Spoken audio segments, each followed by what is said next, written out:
Hey, folks, it is I, Jason Hyatt, Shooters Rest TV on the CTW TV network.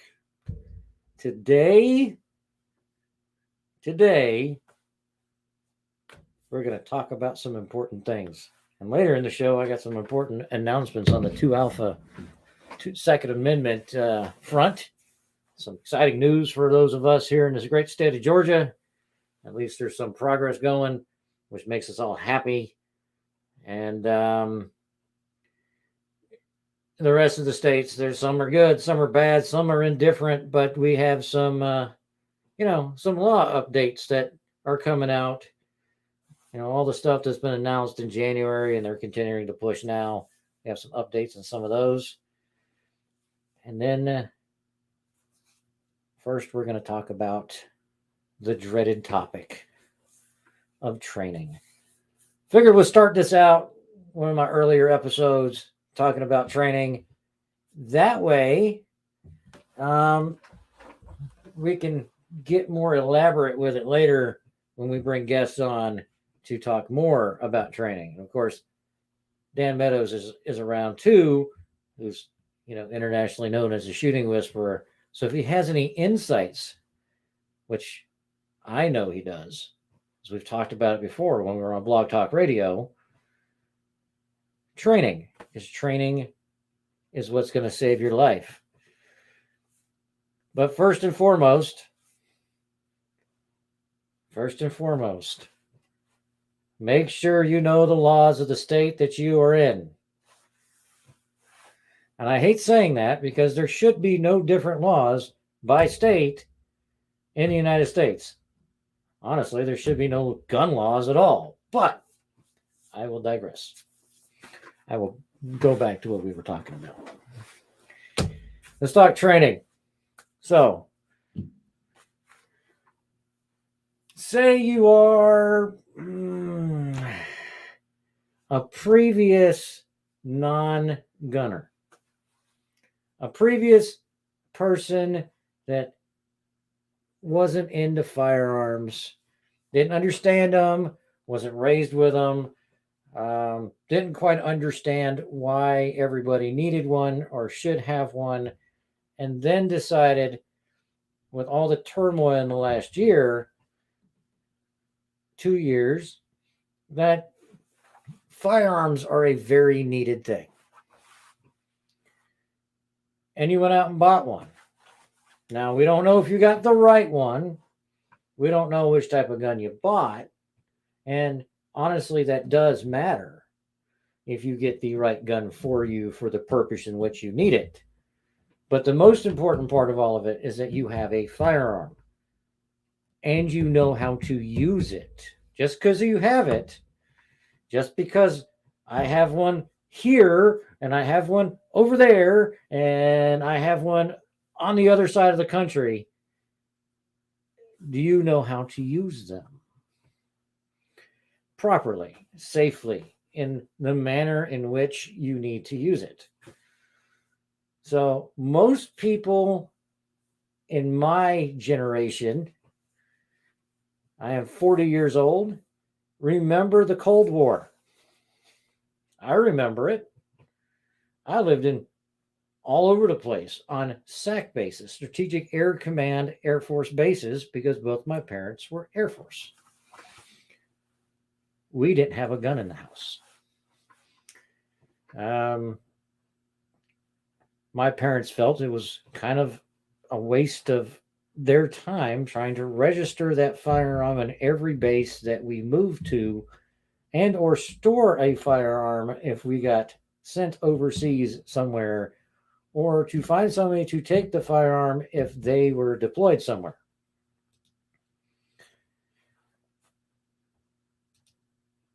Brother, I love you too. Thanks for joining us. But, so my parents didn't have guns in the house. Now, contrary to that, is my family owned and worked in gun shops in Connecticut from the time I was like 5 or 6 years old. And 8 years old, when I started going to Connecticut for the summers, I went to the gun shop with my uncle. I learned everything there was to know. I soaked up the knowledge about these magical devices that went bang and were quite exciting to a young 8-year-old boy. I didn't have a clue what I was doing, but they excited me. And my uncle showed me some things. He never let me shoot one at that point. I got big into archery when I was 8 because I could shoot those in the archery range behind the gun shop. So there was that. But at 14, a dear friend of the family, his name was Dr. Dion Darvaux, convinced my parents that I should be able to go hunting with him and his family and his boys, because he has 3 boys. And there started the legacy right there. He made sure I went to hunter safety class. So, beginners, if you don't yet have a mentor, go to hunter safety course. It is important.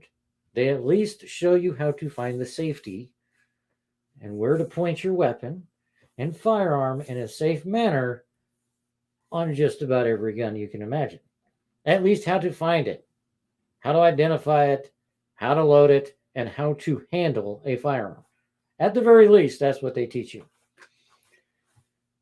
So I highly, highly, highly recommend hunter safety, especially if you're going to later go hunting, because in most states it's required to get your hunting license as a hunter safety endorsement card number thingy.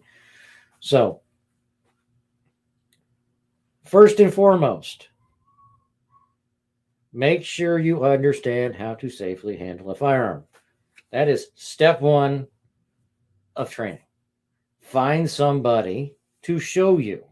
If the guy that sells you the gun can't tell you anything about the gun, where the safety is, how to load it, and which direction you want to point it, how to disassemble it, then you probably shouldn't be buying a gun from that guy or lady. Guy is a general statement for me. It encompasses everything, so don't get offended. But make sure you understand that. Your next step for a beginner, find a mentor. It is all well and good that you bought this gun and you bought ammo and you got magazines and you went and bought the cheap Uncle Mike holster so that you can put it on your hip. But then you go to the range and you don't even know what you're doing. I don't know how to look down the sights. I don't know what they're for. So I'm shooting my neighbor's target at the range. Find a mentor. Find somebody that has the knowledge, that's willing to share it with you, that doesn't have this giant inflated ego, that will calmly and pointedly explain to you the functionality of every bit of your new firearm. That is step 2. Mentorship. Find a mentor. Find somebody that isn't going to berate you and pressure you into doing dumb things with a brand new firearm.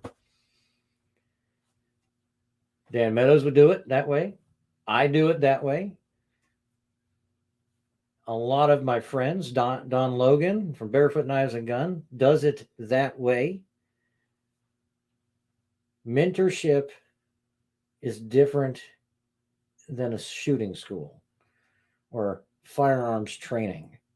Mentorship is what you do when you take somebody to the range for the first time. That is how I describe it and how I do things. The first time I take you to the range, it's mentorship. I am going to do everything in my power to do the things the right way to get you more interested in your own safety and doing things correctly than you are actually about pulling the trigger. Of course, some triggers are going to get pulled and lead is going to get slung because it's the range, and that's what we're going to do. Then your next step in all of this is finally, under the guidance of a mentor, loading, aiming, and firing that firearm. first day at the range, first time ever pulling the trigger, it's all about doing it safely and concisely every time. And of course, it's going to be fun because it's a gun. It's a gun range. It's going to be exciting. And it's expected that you're going to make mistakes, but that's why you have a mentor and not a jerk standing next to you. And I say beginner. Everybody, I don't think there's any gun experts in the world because we all learn constantly. I am a bona fide gun nut. I'm a firearms instructor. But believe it or not, every time I go to the range, I learn something new. Whether it's something good or something bad, I learn something new every time.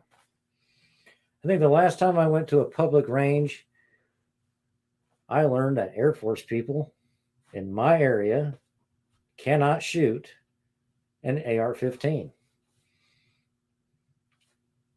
Maybe not every single one, but that young airman could not hit a 100-yard target from a supported position with an AR-15. But that is because they are not properly trained.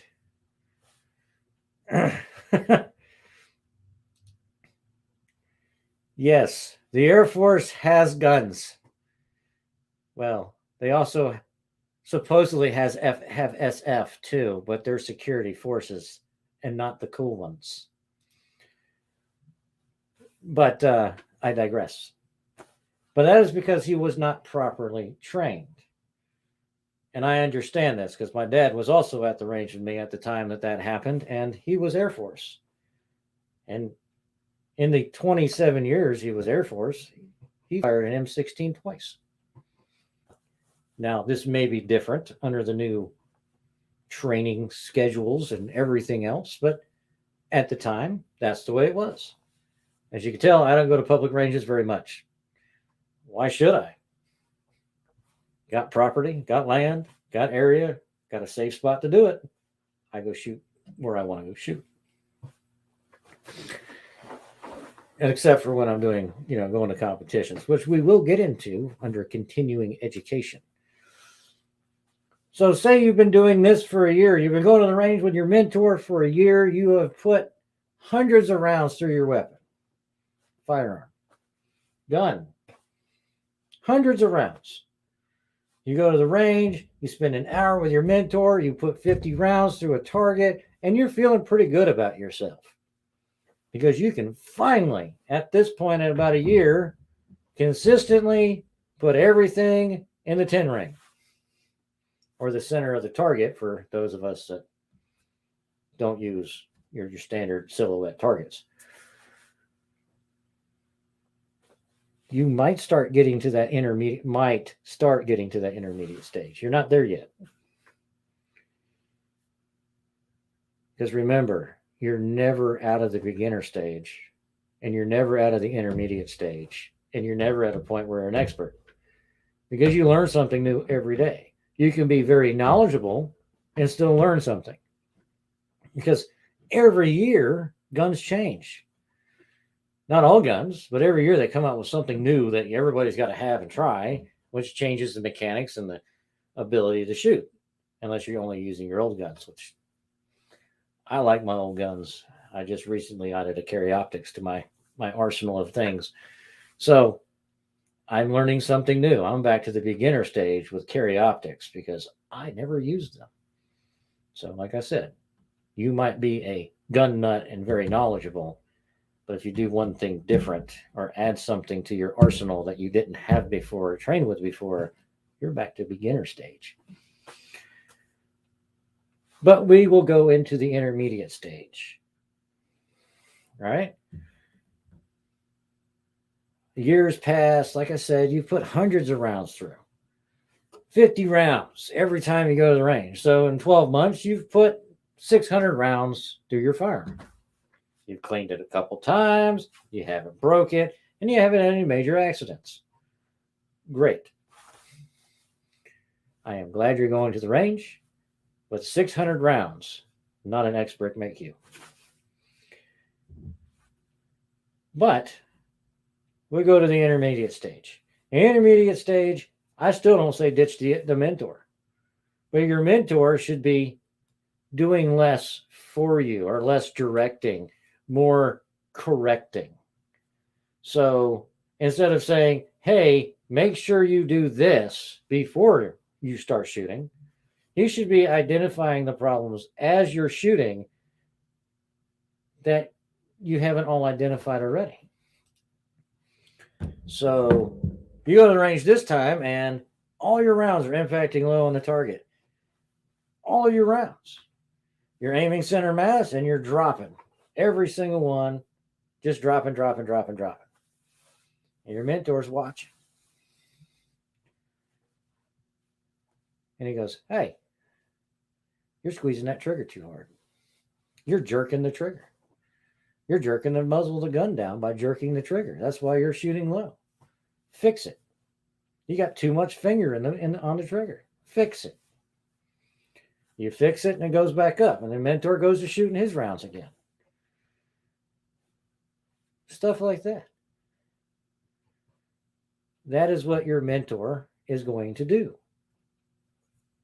You know, after you get enough rounds in. It'll be fun time going to the range. But now, instead of just 50 rounds and you're done, you're proficient enough now where you've got, 4 or 5 mags and you load them all up and you can start doing different things. At this point in your firearms world, in your firearms training, and not saying I wouldn't do it as a beginner because I did, is where you start looking at like going to shooting schools or companies specifically set up to shoot and teach you how to shoot with different techniques. Because just because your mentor shoots Weaver stance or shoots a different way doesn't mean that is necessarily the correct way. Because your mentor's job was to get you to shooting safely, consistently, understanding the basics, rules, and aren't making dangerous mistakes. That's what your mentor's for. But now you're getting to the point now where like, I want to figure out what works best for me. My mentor's my friend. I will go shoot with him, but it's time for me to branch out. You go to a company that specifically teaches different techniques of shooting. And I'm not talking the advanced stuff yet. I'm talking basics, basics. Correct stance, correct hand position, how to aim, using different optics like carry optics or different types of sights on your pistol, going and renting different pistols to figure out which one actually works best for you. You know how to do it safely, but now you need to figure out if that was actually the pistol or gun that you wanted to get, that you needed to get for yourself to begin with. Because like all things, it's trial and error. So always go to range and rent as many guns as you possibly can and figure out which one works best for you. But under intermediate, I would be seeking out different schooling. I would be looking at maybe getting into some type of competition. Steel Challenge is a really, really good one. Steel Challenge has less rules. Steel Challenge is really, really fun. It is a good gateway competition to getting into competitions. That's how I looked at it. And I had a lot of fun doing it. You don't have to have special guns. You don't have to have special holsters. You don't have to have special ammo. You just have to do it safely in the minimal requirements they have. Basically, there's 5 targets, and your job is to engage them with 5 rounds as quickly as you can from the holster without making a mistake. For me, mistakes are, not putting the gun on safe, pointing the gun in the wrong direction. At an intermediate stage, that's a mistake. It's a lapse of judgment. But remember, with a firearm, a mistake will kill you or somebody else. So you don't want to make them. And oops is dropping your gun. A mistake is shooting outside your range. a mistake will kill somebody. So you always got to remember that and be cognizant of it. So look at stuff like that. At this point, you're putting thousands of rounds through your gun. Yes, thousands. Typically, when I go to a gun range, I can shoot anywhere from 1,000 to 5,000 rounds in one day. It all depends on how many firearms I take with me and what my training mission for the day is. Sometimes it's just to knock the cobwebs off. Sometimes it's to get familiar with a new optic I put on a rifle or a pistol. Sometimes it's because I've had a rough week and I really, really want to shoot something. It doesn't matter. I have a mission objective every time I go to the gun range, my gun range. And it could be any of those things. Wait a second. Boom. There we go. So, if you have a question, comment, concern, want to be a guest, have an idea for the show, email gunsvetsurvivals@gmail.com and we'll get to it as fast as we can. If there's a product you want to see me test, talk about, maybe have some knowledge about, let me know. If I don't have it, I will attempt to acquire it. If it's too expensive, I will attempt to borrow it. And if I can't, I will try to get me an expert on this show that knows everything to know about it. Because that is what we do. Like I said, gunsvetsurvival@gmail.com. That covers all of my shows on the CTW TV network. But that is where we're at. Oh, geez. And another way you can find us is right there, YouTube Gun Vet Survival. We're also The Shooter's Rest on YouTube as well. And Facebook is The Shooter's Rest TV. But anyway, back to what we were talking about. So after about another year or so, or how you feel and how comfortable you are at this point, there's not a time limit. There's not a round count that makes you a beginner, intermediate, or in continuing education stage of your firearms training life. It's how you feel. Do you feel like this at this point?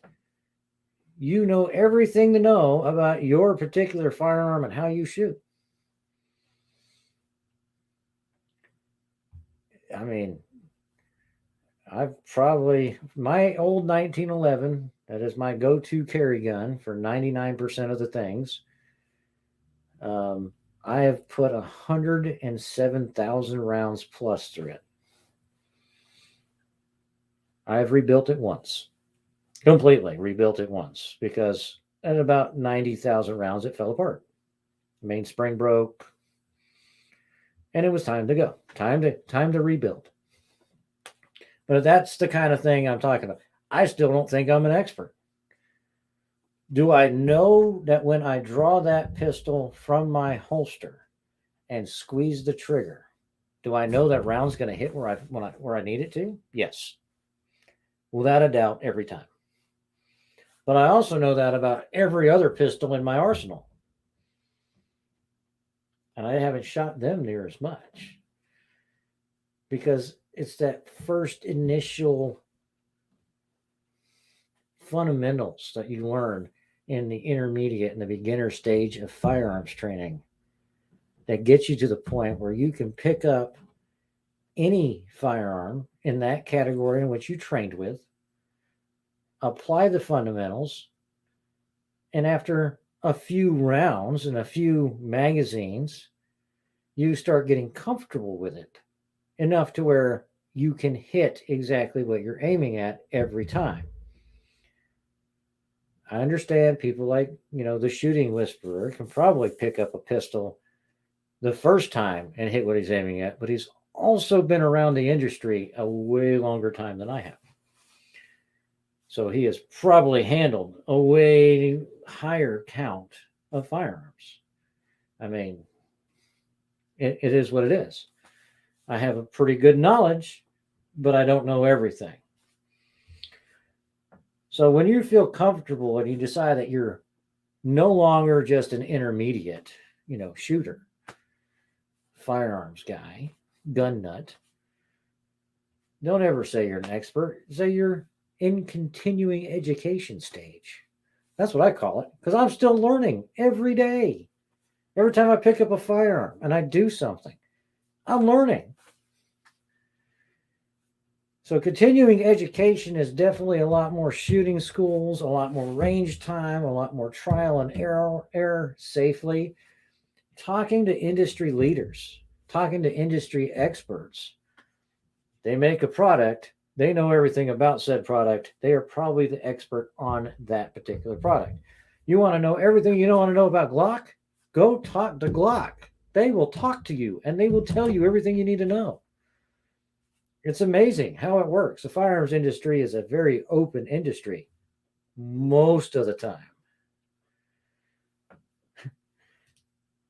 How long does it take you to go through that amount of ammunition? 107,000 rounds. The 1911 that I bought in 2014. So at this point, it is 8 years. I rebuilt it 2 years ago. I was at 90,000 rounds. But I also used to own an outdoor range that I shot on very religiously. And yeah. The better question is how much does it cost to go through that much ammunition? But also was shooting competitions at the time with my single stack 1911. I was doing a lot of firearms training. Like I was actually doing a lot of teaching at the time. And that is why I like my little 3.5-inch 1911, because I can teach certain things with it, how most people carry it. Well, a lot of people carry full size, and a lot of people carry subcompact, and some people carry it compact. But I carry a 3.5-inch 1911 for a lot of different reasons and a lot of different things. So 8 years, 107,000 rounds. There was days where I was shooting 4,000 or 5,000 rounds a day.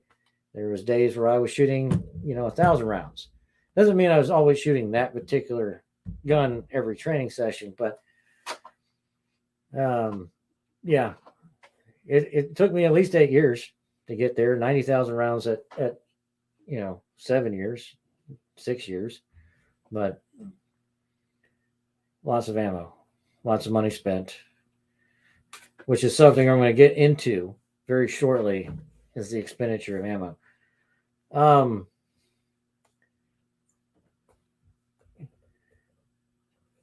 So the reason why I say shooting schools is because shooting schools have a way of putting you, or have the facilities to put you in more real world situations.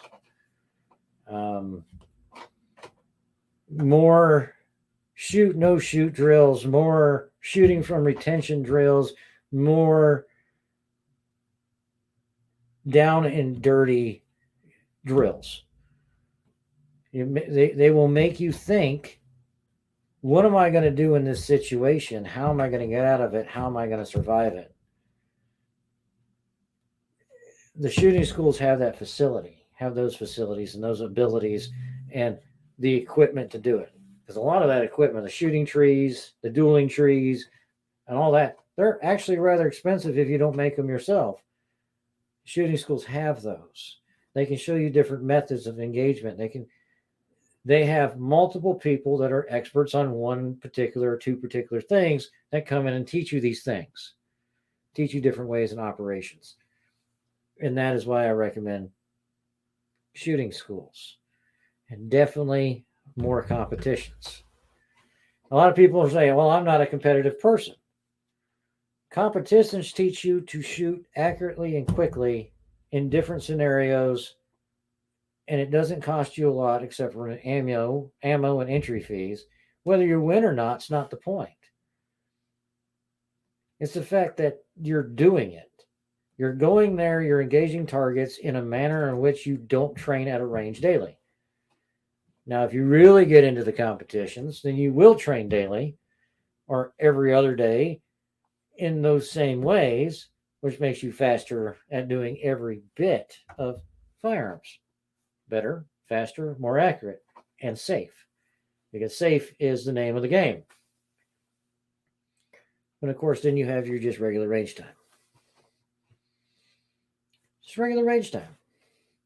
I'm going to go to the range and I'm going to shoot this gun and that gun, and I'm going to switch it up. And I want to keep the cobwebs off. I want to keep the dust gone. I want to keep everything fresh in my mind, or I just want to relax. It's what we do. And now, let's get to shoot our ammunition expenditure.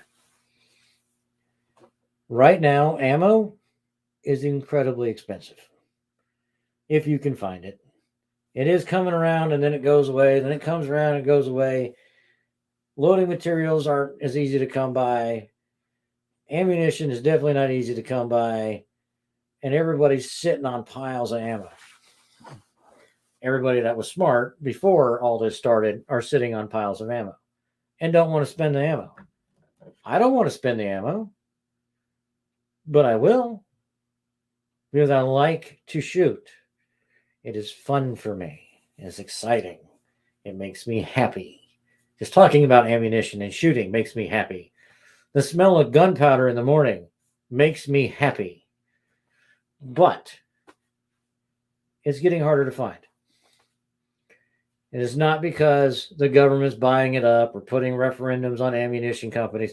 It's because people were buying so much at one time when COVID hit that the companies couldn't keep up.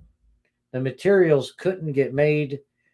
The loading components could not be put on the shelf because everybody was buying it. I bought 2 boxes of ammo since COVID started. No, 3, excuse me. 3. Everything else I've had, but I bought 2 boxes during hunting season. And when I bought my pistol with the carry optics, I shot not only a bunch of ball ammunition, but I ran 2 magazines of my carry ammo through it. Because it doesn't matter what ammunition you use, if they're different, they're all different, they're going to react differently and fly differently. So when I bought that particular handgun, I needed to replenish some of my carry ammo because I have a more limited supply of that. So I shot 2 boxes. I could find one at the store, so I bought one at the store to put back in my stocks. Because I keep a certain number of ammo for every gun I have. And I'm not going to go into how much ammo I have sitting around because that's just stupid. I'm sorry. Don't tell everybody how much ammo you have. Just never do that. Either they'll look at you like you're crazy, or 2, they go, well, we know who we're going to steal from when the world bottom falls out of the world. So, just needless to say, I'm comfortable with the amount of ammo that I have, but I'm not so comfortable that I'll just go blow 5,000 rounds tomorrow. Unless I had to. But with anything, with training, and yes, they have some wonderful training aids out there. I have them. I have the little things, the setups where it's an app on your phone or on your laptop or on your tablet, and you put the laser in your barrel of your gun. You make sure it's empty, and you put the laser in your chamber, and every time you squeeze the trigger, a laser goes off and marks where you hit on your screen. I have those. They're great training aids. You know what they don't do for you? Anybody? What do those training aids not do for you?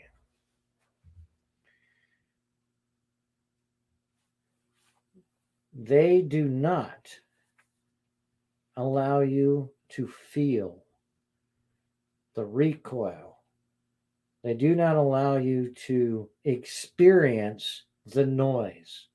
They do not allow you to get the whole concept of firing a firearm.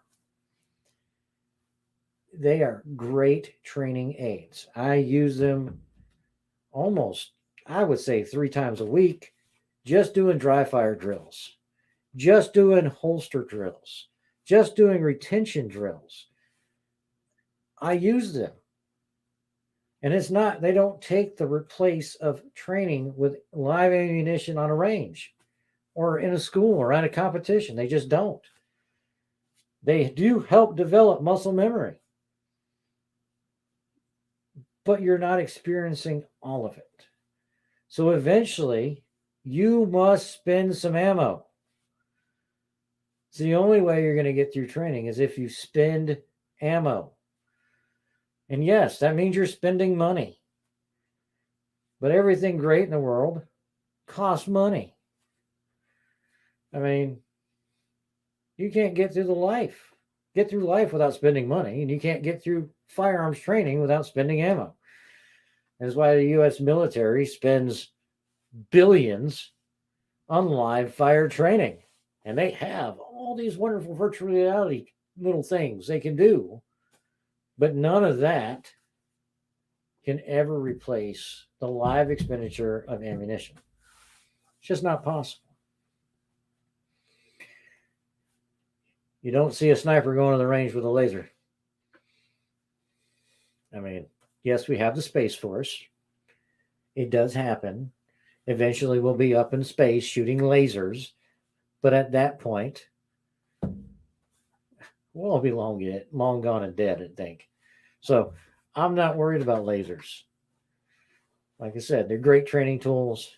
Don't think that you're getting through it all without actually spending some ammo. It's important. With that, I'm going to take a short break. I'll be right back, and we'll get into some 2 Alpha news.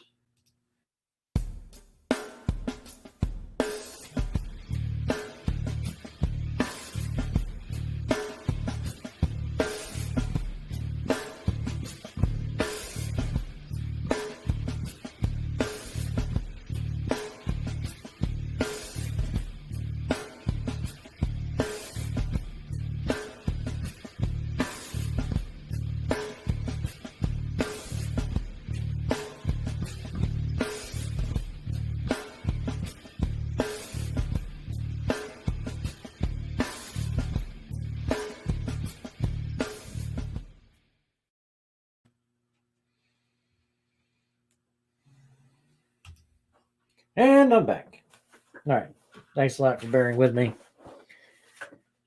So all music on this show for the intro and my intermissions and everything is done by Jeff Bergman at New Idea Studios, located in Warner Robins, Georgia. So if you want to get a hold of them, it is, I put it on the intro. New Idea. I wrote it down. Give me 2 seconds. All right. Actually, but New Idea Studios, it's like New Idea 2080 at gmail.com. I will look it up in 2 seconds and let you know by the end of the show. Sorry, Jeff. I thought I had it memorized. But New Idea Studios, if you guys want custom music made for your own podcast or for any reason, or you are a musician and want things recorded, talk to Jeff Bergman. I do have his phone number, so if you're paying attention. New Idea Studios, Warner Robins, Georgia phone number, 419-296-9613. Talk to Jeff. Told him I sent you over there to get some music looked at, maybe some recording, but he has graciously done all our music for us for the intro and the intermission, and I think it's great. But here we go. Second Amendment news, what we all wanted to talk about. And it's almost time to celebrate here in the great state of Georgia, because what's known as a carry permit in Georgia might be going away. Friday, March 11th, Georgia House of Representatives voted to do away with a concealed carry license, making it not needed. going to constitutional carry. Still has to go through the rest of the crap. And we have a bunch of Democrats saying some weird stuff. But at least we're going in the step direction, and we already know Governor Kemp will sign it. But where will it go? But that is the good news for the state of Georgia, is actually did something, finally. It's like every other time we have governor race coming up, they finally do something they promised to do for us, aka hunting with suppressors, that kind of stuff. Like the last time, before Kemp was elected, but the last time they did a major update in 2014, they allowed us to use suppressors for hunting anything we want in the state of Georgia. So that was the big thing then. Constitution carries the big thing now. Now, if they can just put the Hearing Protection Act in place federally, then we'd be good to go. Or just abolish NFA altogether. But we're not talking ATF right now. As you can tell, not a fan. Not a fan at all. There's some really good ATF agents. They really understand their job. They understand the fact that firearms laws are stupid.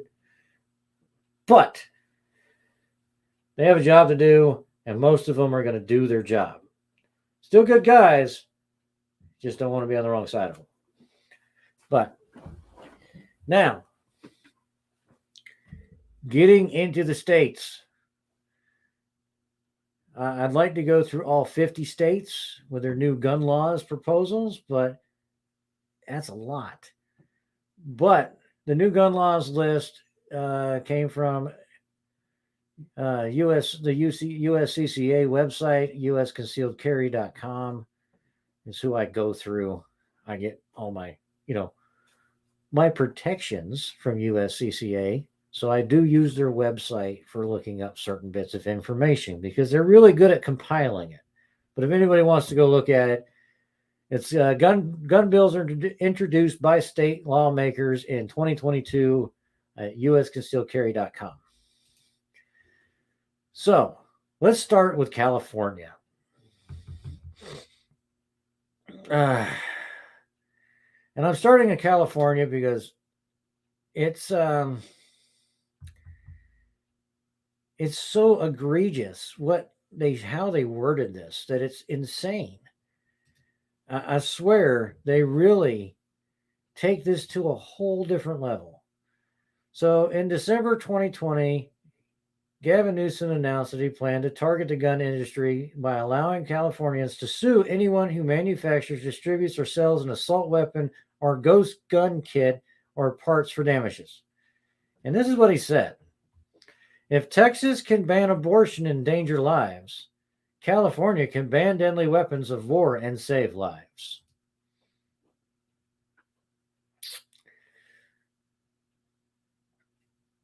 It's California. I mean, seriously. They introduced SB 1327, modeled after Texas Senate Bill 8 abortion law, which would permit citizens to take legal action against those who manufacture, distribute, transport, import into California, or sell assault weapons, 50 BMG rifles, ghost guns, or ghost gun kits. Now, yes, that said 2020. Going into 2021, they still really haven't done anything with it, but it's there, and it's scary. New York passed a law last year in 2021, Assembly Bill 1594. The bill would permit government agencies and citizens file lawsuits. So California, New York, you can be sued or can sue you for producing guns, which is what I was going to be doing at the Shooters Rest LLC, was manufacturing firearms. But then again, had a little snafu with the county, which made it so I couldn't get my FFL. So I'm not doing that yet. Kind of sucks. But Alabama, needless to say, Alabama sponsored constitutional carry. Yay! Wisconsin. So Republican Rob Brooks and other Republican lawmakers introduced AB 495, which would allow individuals with concealed carry permit to have a gun in their vehicles while picking up or dropping off kids at school, which we can do in Georgia, which makes it awesome. So all their gun laws are actually pro-gun, except for Melissa Agard and the Representative Sheila Stubbs, both Democrats, plan to introduce a bill that would require a 48-hour waiting period for gun purchases. So if you're in Wisconsin and you know who those two are, get rid of them. Sorry. Pretty pointed fact. If they're trying to introduce gun bills to take away your rights to firearms or restrict you from access to firearms, time to get rid of them. Indiana introduced, lawful carry bill, no need for a carry permit, blah, blah, blah. New Hampshire, still pro-gun. Nebraska, still pro-gun. Delaware is a Senator Dave Lawson, Republican from C15 district, introduced SB 172 in an attempt to remove permit requirements for concealed carry. So Delaware, if you're there, or people that are there that, have a brain for freedom, let them know. That's a dude you want to keep. You don't want to get rid of him. You want to keep him. He's allowed to have guns. And as I said, Georgia, yay, the House finally passed something. Will it make it to the Senate? Who knows?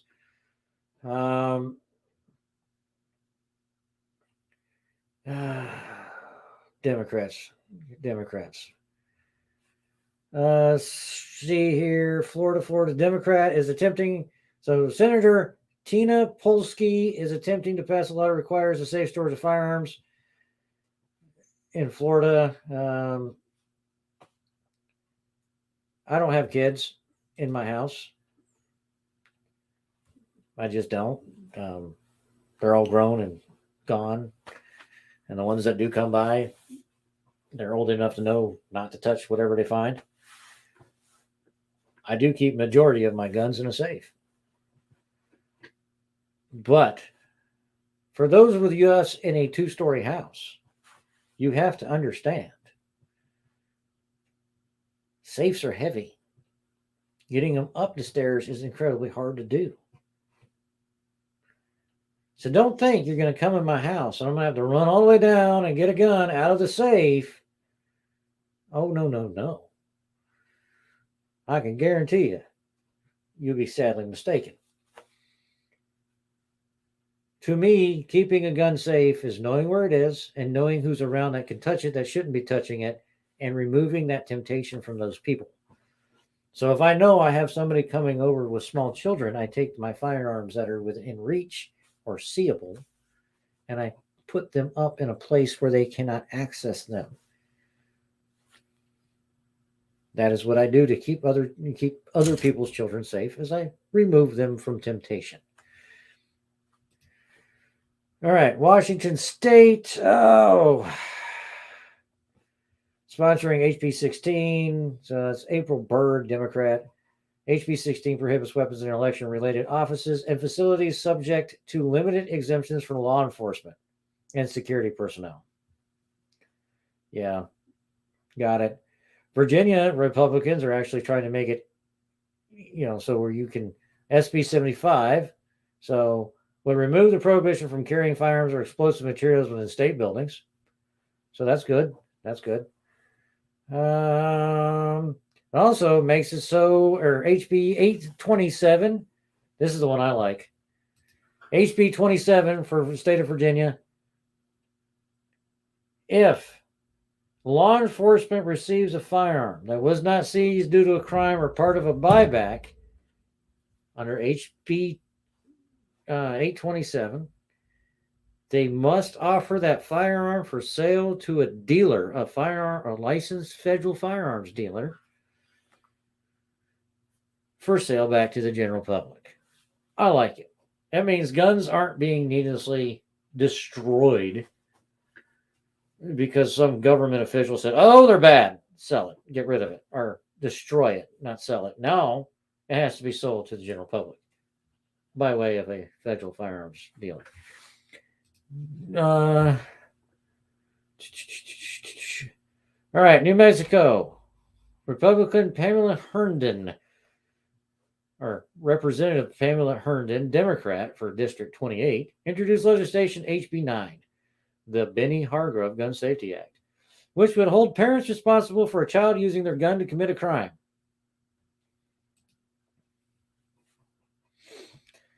I am an advocate for teaching for kids how to shoot. I am an advocate of proper training of children to use firearms. I'm an advocate of making sure everyone in your family knows how to use every firearm at your disposal. I'm also an advocate of discipline. No child should be removing a firearm from your house without you with it. And it has to do with discipline. It has nothing to do with the way you stored your firearm or whether you allowed this person to take this firearm or not. So I'm a little conflicted on this law. I'm a little conflicted about it because I believe a parent's negligence to either properly train or discipline or store that firearm where they couldn't get it should be on the parent. But then I'm also of the mindset of what if that child broke into the safe and took it? Or what if that child took it from somewhere else and said it was his parents'? What if that child bought it on the street? It's not the parents' fault unless it's a discipline issue. I'm still not saying those parents should be charged for what their children did because the child made a decision on their own. But a lot of it has to do with discipline. It's a very conflicting law because it's very confusing. As long as they're not trying to take away from our rights in any way. Should gun manufacturers be sued? No. Should parents be held liable for the actions of their children? In certain instances, I actually believe yes. But not because they got a gun. Not because that child went and shot somebody with the parent's gun.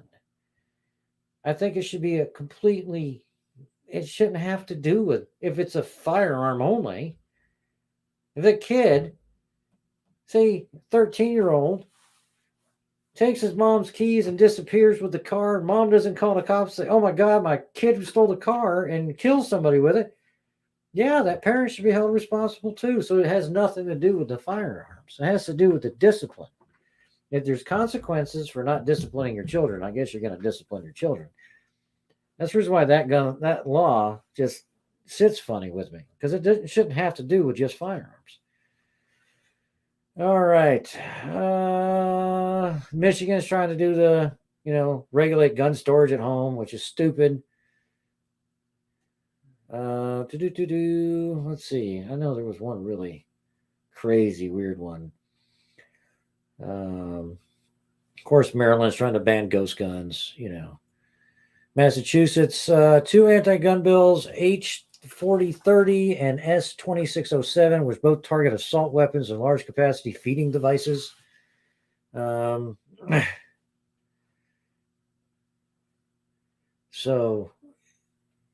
that's H2512 and H2536 were also introduced. Just be cognizant of that up there in the Northeast. There's just a lot of stupid going on. There always will be. Where did it go?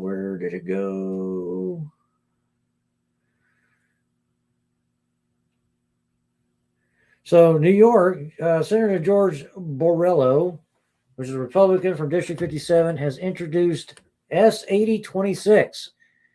And this is important in New York if you can find a way to support this guy and help him out and try to get this passed, it would save lives. Like, honestly, I believe these 3 words being eliminated from their self-defense clause or statutes would save lives, a ton of lives. He is trying to eliminate the words duty to retreat from the New York self-defense statutes.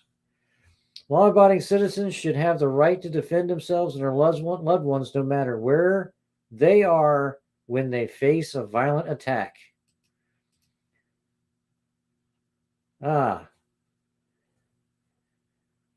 David Springs, thanks for joining us. Thanks for pitching in.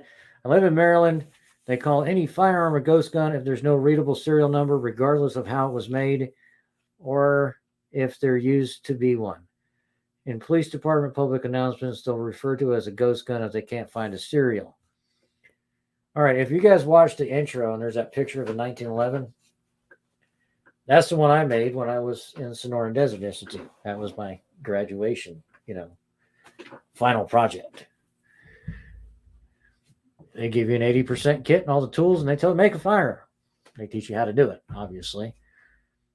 But on the side of my gun, I took my Dremel tool, which I actually use for other things. It's a jeweler's Dremel tool, obviously. And I engraved the serial number TSR0000000001 on the side, which the ATF says you have to do if you're going to sell that gun to another individual. It's not illegal to make your own firearm. That is a right you have as a citizen of the United States. You can make any gun you want for yourself. And of course, they have the NFA laws. You cannot manufacture for sale to civilian population a machine gun. And you cannot possess one unless it is registered under the NFA Act. But you are allowed to make a firearm for your personal use in the United States. It is part of your rights. So this crap about ghost guns is really a very touchy subject. But if you engrave a serial number on the side, which they allow, any serial number you want, it is no longer a ghost gun. Just because you bought the parts that did not have a serial number first, doesn't mean once you put it together or make it a functional firearm, and you put a serial number on it, then they can't refer to it as a ghost gun anymore. That is my feelings on it.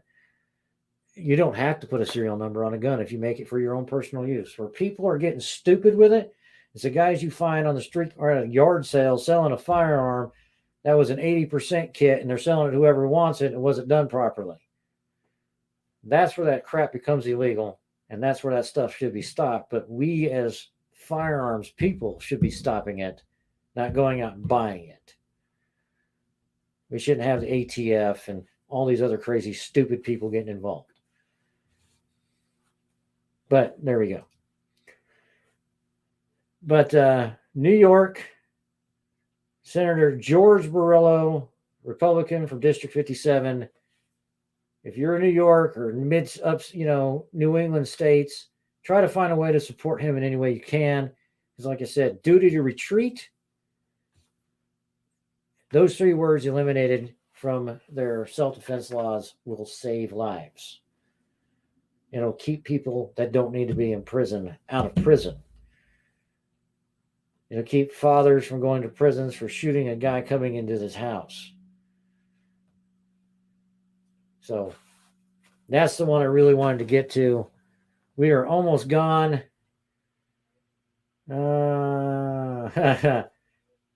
Yes, Dan, you are 100% correct. So Dan in the green room obviously is listening. So there are many old guns that do not have serial numbers on them. Before 1964, firearms did not have to have a serial number. Those are not grandfathered in as ghost guns. No, they're not. But at the same time, the way these people are writing laws, they're going to make guns that don't have serial numbers illegal. I don't think they understand guns enough to know that before 1964, they weren't required. But anyway, I'd like to say thanks for joining us tonight. Dan Meadows is coming out with his, where's my book? Compass Trails and Woods at 8 o'clock tonight on the CTW TV network. Make sure you join him. Great information coming out. And everybody have a wonderful night. Tomorrow night we have Backyard Prepperversity coming at 6. And then Dan has, I wrote it down. No, I can't read it. I smeared it. And Dan has a show coming out at 8. And that's how it goes every week. I do one at 6. Dan does one at 8. Monday, Tuesday, Wednesday. And then Dan takes it from there for the rest of the week. And we do have some more people coming with us. So make sure you stay tuned. Sign in. Remember, keep them ready, keep them loaded. Thanks for joining us. Y'all have a wonderful night.